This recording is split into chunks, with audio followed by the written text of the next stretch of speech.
Hi, in this example, we're going to determine the length of time it will take for a principal to increase to a certain amount.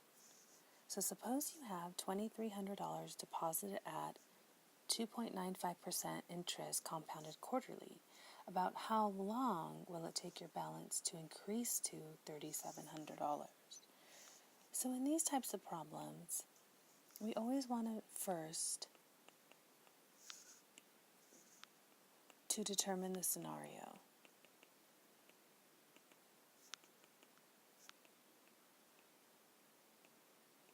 Now,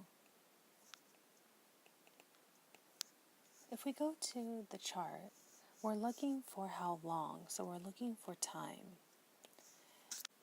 On the second page, it says, which finance formula do I use to find the rate or time? So here I'm going to have to find time, and I have to determine the scenario of one deposit, many deposits, or many withdrawals, or many payments. I can see that I'm making one deposit. I'm not making deposits every quarter, I'm just getting interest every quarter. So notice here I have one deposit, and I'm getting compounded quarterly.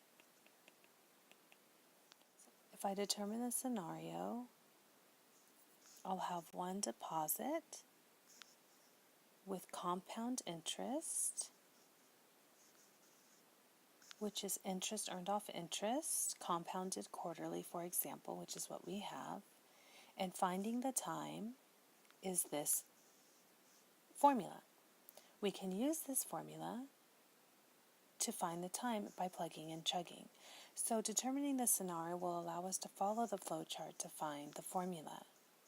So once again, I know that I have one deposit, and I'm going to have compounded interest, which means I'm compounding quarterly. If I follow the flowchart, it gives me this formula. So let's go ahead and transfer this formula over to the problem. So n equals log of p sub n over p sub 0 divided by k log 1 plus r over k. Even though this looks like a complicated formula, it really isn't. We're just using the formula, and we're going to put it all in the calculator. It's determining the formula that is more of the challenging part. Okay, so second part is let's go ahead and list the parameters. And I'd like to say, let's write an appendix.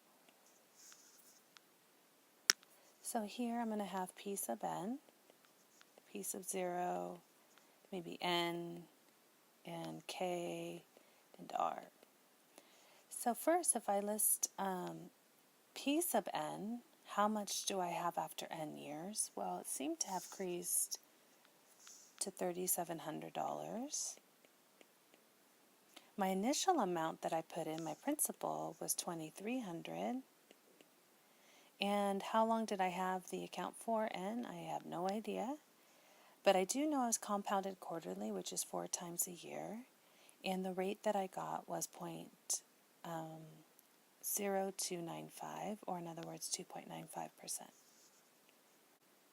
Putting this in the formula, we get n equal to log of p sub n, which is 3,700,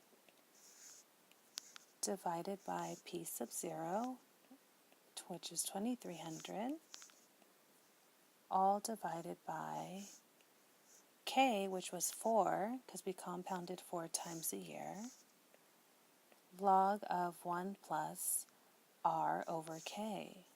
Our rate was 2.95%, so 0.0295, all over 4. Great, let's go ahead and put this in the calculator. Okay, so log of 3,700 divided by 2,300 divided by 4 times log of 1 plus our r over k, which is 0.0295, divided by 4. And notice that this equals 16.175.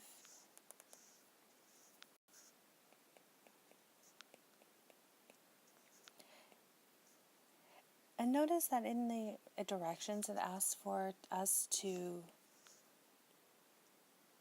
round to the nearest tenth of the year. So we'll go ahead and round to one decimal place to the right of the decimal. So n will be equal to 16 point, and then because of the 7, it'll go up to 2. So it will take about 16.2 years for an account with principal $2,300 at 2.94% interest compounded quarterly to increase to $3,700.